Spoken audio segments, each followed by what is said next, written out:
بسم اللہ الرحمن الرحیم۔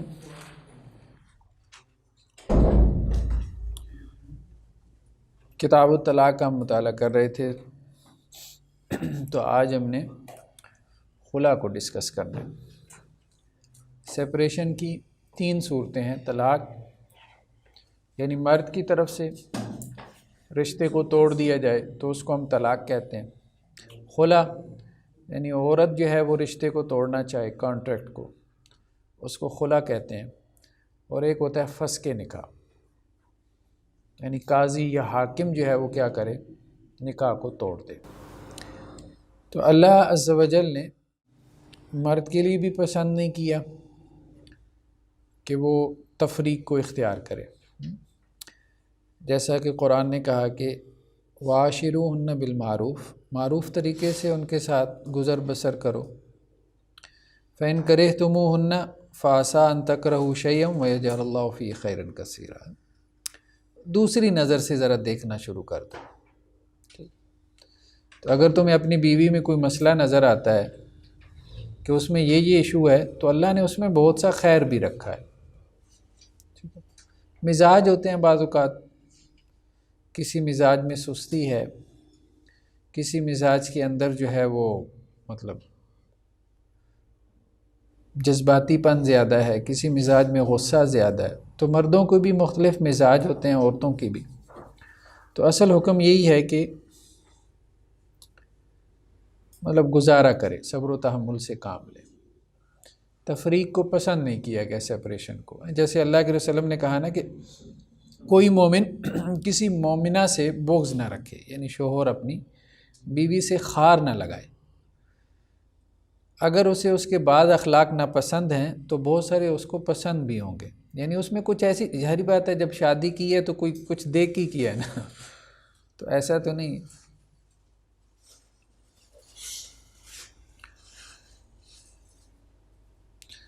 لیکن یہ ہے کہ جو چیز انسان کے پاس نہیں ہوتی، انسان اس کی خواہش کرتا رہتا ہے۔ بیوی اگر ہاؤس وائف ہے تو یہ اگر ڈرائیو کرتی ہوتی، کوئی امپلائمنٹ میں ہوتی تو بہت اچھا ہوتا، اور اگر وہ کہیں پہ امپلائی ہے تو ہاؤس وائف ہوتی تو بہت اچھا ہوتا۔ تو انسان اسی طرح سے سوچتا ہے۔ یہی معاملہ خواتین کا بھی ہے۔ تو بیسیکلی تو اس کو پسند نہیں کیا گیا۔ اس کی وجہ یہی ہے کہ مسائل ہر جگہ ہیں، ایشوز ہر جگہ ہوں گے۔ تو اسی طرح سے معاملہ عورت کا بھی ہے، اگر دوسرا خاوند کر لے گی وہاں بھی اس کو کچھ نہ کچھ مسائل کا سامنا رہے گا۔ تو حضرت عبداللہ ابن عباس سے روایت ہے کہ ثابت بن قیس رضی اللہ عنہ کی بیوی جو ہے وہ اللہ کے وسلم کے پاس آئی اور کہنے لگی کہ میں اپنے شوہر کے اخلاق کو اور ان کے دین کو کوئی ملامت نہیں کرتی، مطلب مجھے ان کے اخلاق اور دینداری پہ کوئی سوال نہیں ہے، لیکن مجھے اسلام میں کفر ناپسند ہے۔ مطلب یہ ہے کہ بس میری ان کے ساتھ سیٹنگ نہیں ہو رہی، مجھے وہ پسند نہیں ہے، جس کی وجہ سے مجھے لگتا ہے کہ میں ان کے حقوق پورے نہیں کر پا رہی۔ اگر میں ان کے حقوق پورے نہیں کر پا رہی تو ظاہری بات ہے یہ اس کا اللہ کے ہاں میں جواب دہ ہوں گی۔ تو اللہ کے رسول صلی اللہ علیہ وسلم نے کہا کہ کیا آپ چاہتی ہیں کہ آپ کو انہوں نے جو باغ دیا ہے حق مہر کے طور پہ آپ اس کو واپس کر دیں؟ تو انہوں نے کہا جی ہاں۔ تو اللہ کے رسول نے حضرت ثابت سے کہا کہ آپ وہ باغ واپس لے لیں اور ان کو ایک طلاق دے دیں۔ خلا کے الفاظ،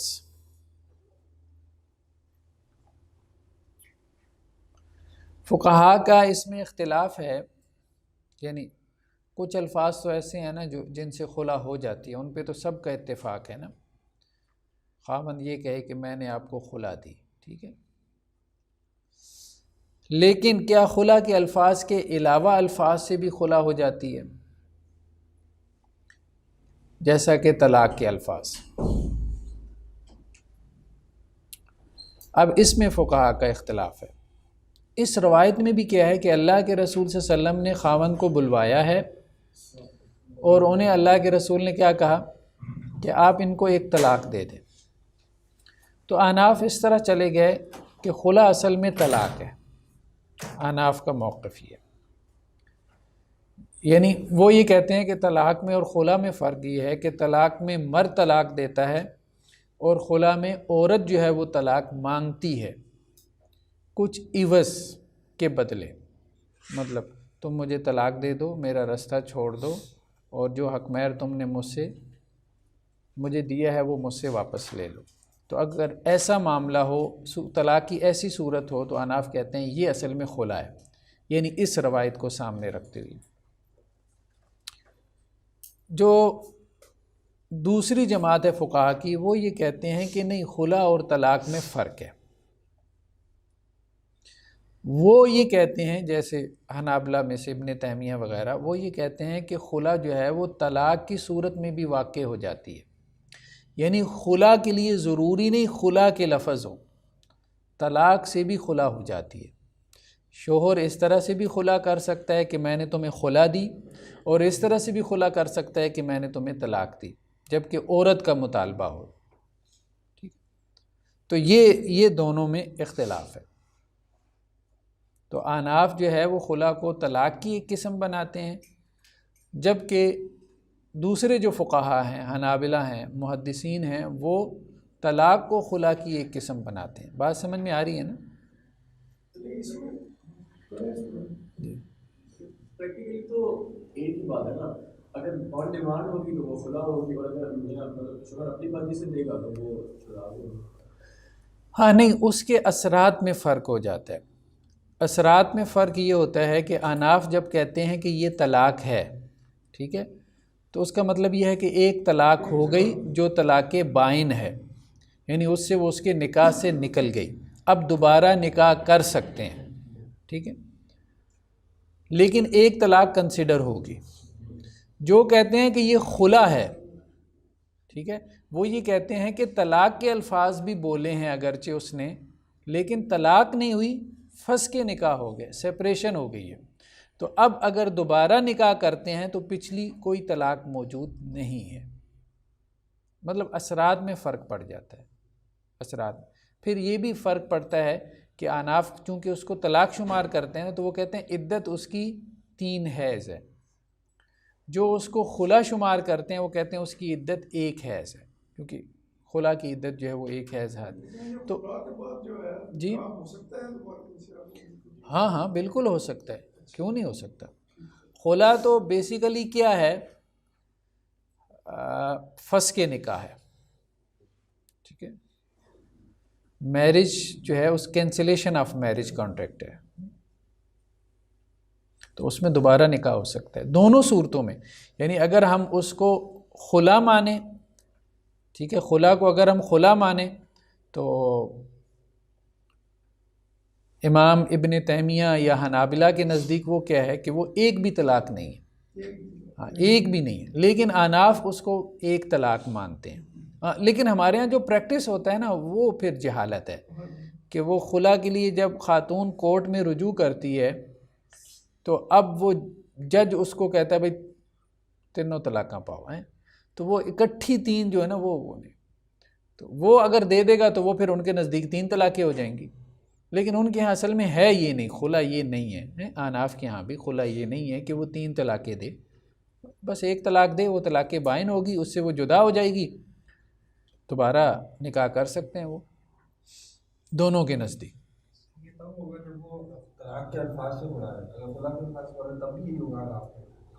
نہیں، وہ کہتے ہیں خلا کے الفاظ سے جو ہے نا وہ خلا نہیں ہوگی، ان کے نزدیک طلاق دینے سے خلا ہوگی۔ احناف کے ہاں جو ہے وہ خلا اصل میں وہی ہم نے جو بات کہی ہے نا کہ وہ خلا کو بیسیکلی طلاق کی ایک قسم بناتے ہیں۔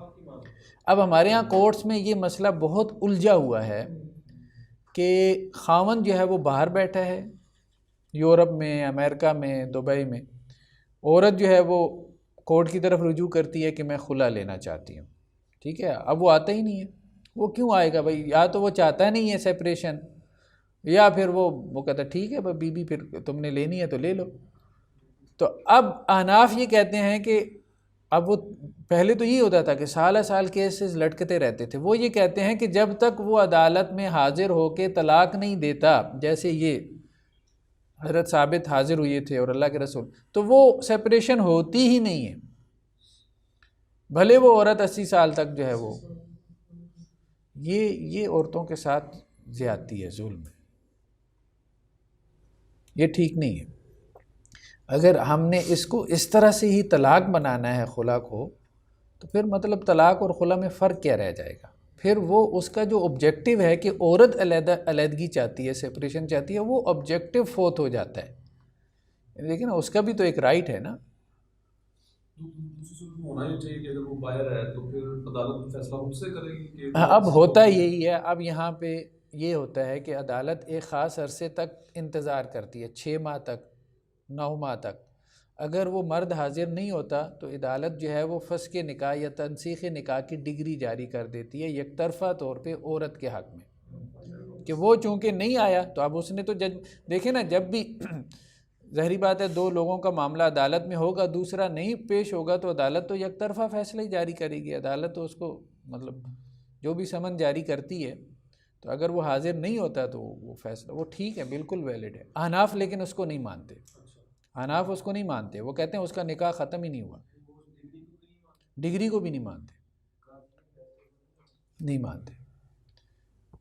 کچھ مان لیتے ہیں لیکن اکثریت نہیں مانتے. اس پہ بائنڈنگ کیسے ہوگا اگر وہ حنفی مسلک کی ہے تو وہ کیا کریں؟ وہ پھر اہل حدیث سے فتویٰ لے لیتے ہیں. یہی ہے نا، اور اس کے علاوہ حل ہی کوئی نہیں ہے. مطلب شاید معاشرے کا مسئلہ بن گیا نا کہ عورت نے اپنا خلا کا معاملہ تھا، اس نے کورٹ سے جا کے ڈگری لے لی. اب کورٹ نے کہا کہ تیرا نکاح ہوتا تھا، اب اس کا مطلب ہے وہ کہیں اور نکاح کر سکتی ہے. کر سکتی، بالکل. حناف علماء کے نزدیک تو وہ عورت کہیں اور نہیں کر سکتی. ایسے ہی ہے، ایسے ہی ہے.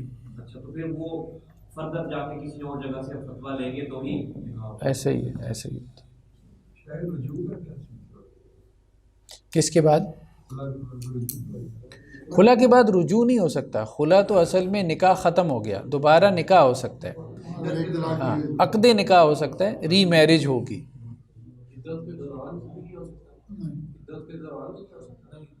کیا رجوع؟ نہیں، فسخ نکاح ہے نا، ہم یہی کہہ رہے ہیں. خلا بیسیکلی فسخ نکاح ہے یا طلاق بائن ہے. جو اس کو طلاق کہتے ہیں وہ کہتے ہیں طلاق بائن ہے، ٹھیک ہے. جو اس کو جو ہے وہ خلا کہتے ہیں وہ کہتے ہیں فسخ نکاح. تو جب نکاح ختم ہو گیا تو پھر رجوع کس چیز کا؟ پھر رجوع نہیں.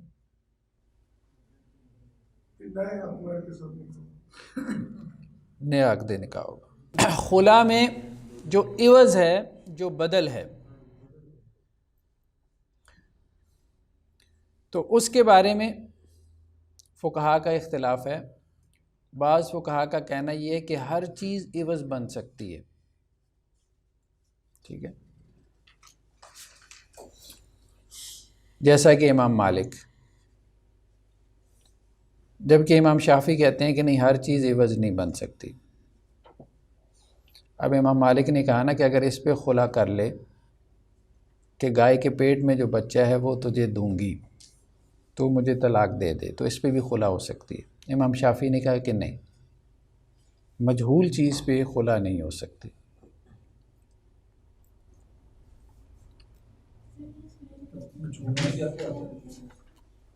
ایسا مال جو مجہول مال ہے، جو متعین نہیں ہے.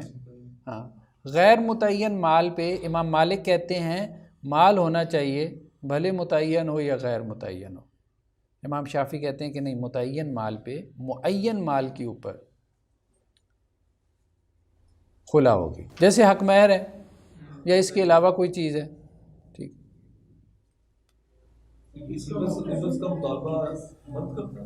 جی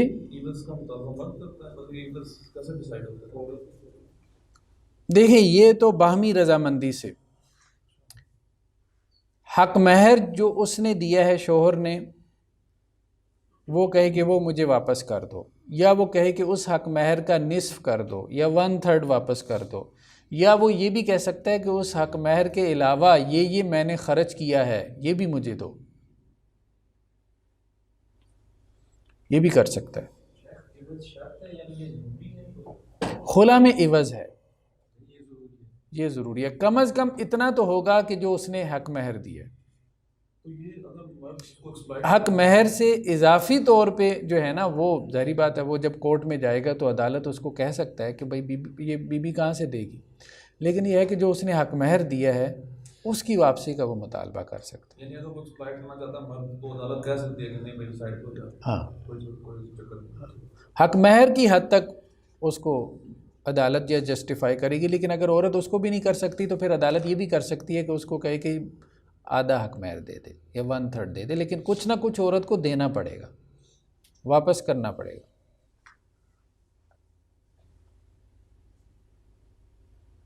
مطلب پتہ چلے نا کہ وہ واقعتاً میں اتنی تنگ ہے.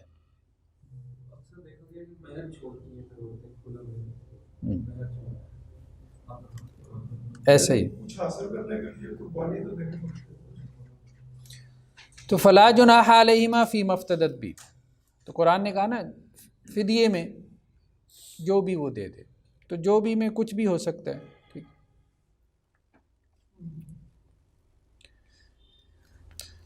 جہاں تک معاملہ ہے کہ کیا خلا میں حق مہر سے زیادہ لے سکتا ہے تو اس میں اختلاف ہے.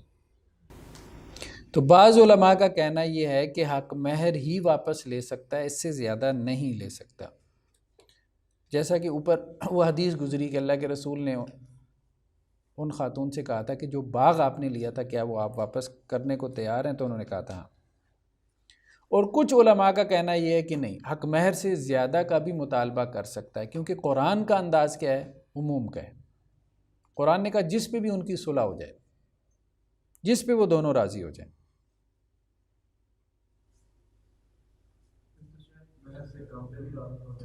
جی تو ٹھیک ہے، وہ تو رضامندی ہے نا، رضامندی تو جس پہ بھی ہو جائے.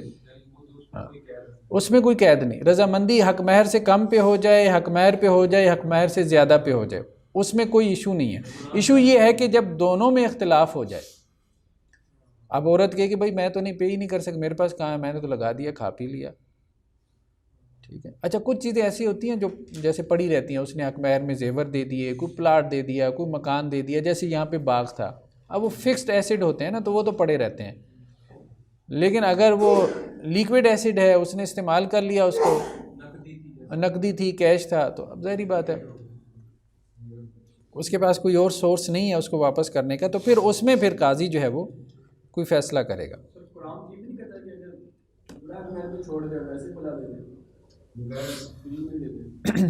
ٹھیک ہے، ہو سکتا ہے. ہاں دے، وہ تو باہمی رضامندی ہے نا، باہمی رضامندی تو کسی بھی چیز پہ ہو سکتی ہے. ہاں، باہمی رضامندی. جی، کسی سبب کے بغیر خلا لینا. بعض فقہا کہتے ہیں کہ بغیر سبب کے خلا لینا جو ہے جائز نہیں ہے، کوئی سبب ہونا چاہیے خلا کا. مثال کے طور پہ جیسے خامند کے اخلاق برے ہیں، یا وہ بیوی کے حقوق ادا نہیں کرتا، یا عورت کو یہ ڈر اور خوف ہے کہ میں خامند کی ناشکری ہوں، بندہ ٹھیک ہے لیکن بہرحال میرے ہی مسائل ہیں تو مجھے راس نہیں آ رہا. تو کوئی سبب ہونا چاہیے، وہ یہ کہتے ہیں. سبب کے بغیر جو ہے نا وہ خلا ٹھیک نہیں ہے. بلکہ انہوں نے ایک روایت بیان کی ہے، لیکن بہرحال یہ روایت جو ہے نا اس درجے کی نہیں ہے کہ المختلعات ہن المنافقات، مطلب نہیں، اتنا نہیں ہے خلا لینے والی منافق عورت ہے، اتنا نہیں. تو بہرحال یہ ایک رائے ہے، اس حد تک بات کی جا سکتی ہے کہ بغیر وجہ کے خلا ناپسندیدہ ہے. ٹھیک ہے، یہ بات ٹھیک ہے. سپریشن تو ویسے بھی ناپسندیدہ بتائی گئی ہے، لیکن جو سب سے پہلے حدیث بتائی ہے اس میں کوئی ایسی وجہ نہیں بتائی کہ میں شاید گناہگار ہو جاؤں گی.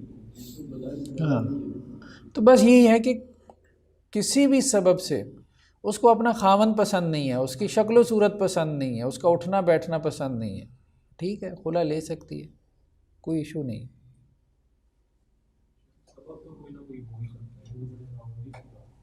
سبب تو ہوگا لیکن وہ بتایا نہیں نا.